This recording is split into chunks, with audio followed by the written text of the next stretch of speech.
Last video po natin ay nag-fill up tayo ng Form 0605, which is the payment form for the registration for this year 2021.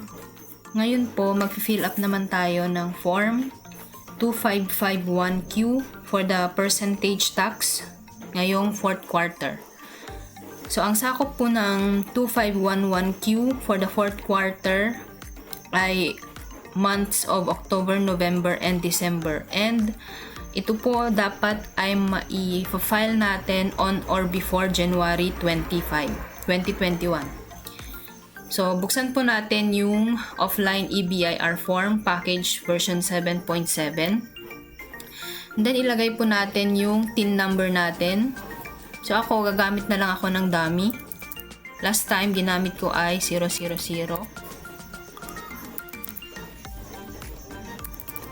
Then, select RDO, yung RDO nyo po na nasa Form 1901. So, ako po ay 001. So, naka-default na po yung line of business, taxpayer's name, address, telephone number, and zip code and email address. Dito po nila ipapadala yung confirmation. So, ako online business, small online business lang. And then, dito tayo sa list of BIR forms. Select the 2551Q.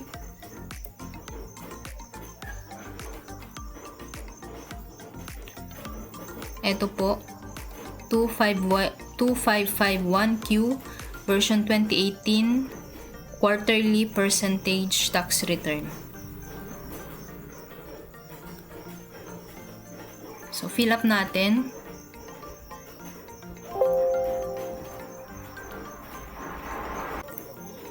Ito na po yung lalabas.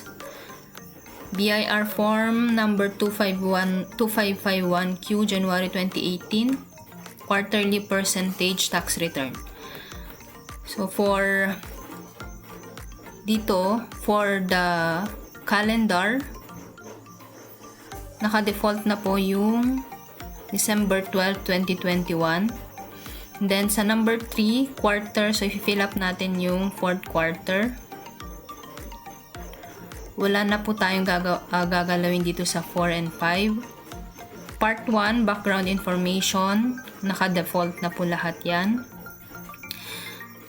And, dito na po sa number 13, kung ano po yung klase ng tax nyo, which is graduated or 8% income.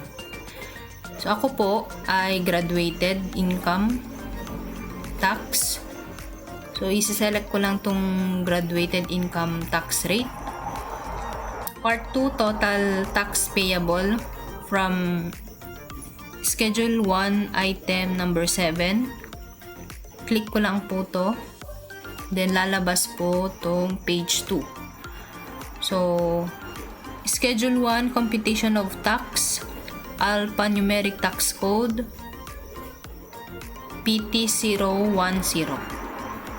PT010 ay person exempt from VAT under Section 109BB, Section 116. So, taxable amount, kung magkano po yung na-compute yun na taxable amount. So, ako po, since wala akong benta from October to December, ang ilalagay ko lang po na taxable amount is 0. Pero pag, example, may taxable amount kayo 100 or 1,000 pesos, multiply po to ng 3%. So, may babayaran kayo na 30 pesos. So, ako, 0 times 3%, so 0. Kahit po wala kayong nabenta, ay kailangan pa rin pong mag-file ng percentage tax for compliance para po hindi tayo ma-penalize. So, after na ma-fill upan po to, Save po natin. Then, previous. So, 0. Wala po akong babayaran. Okay na po lahat dito. Then, save.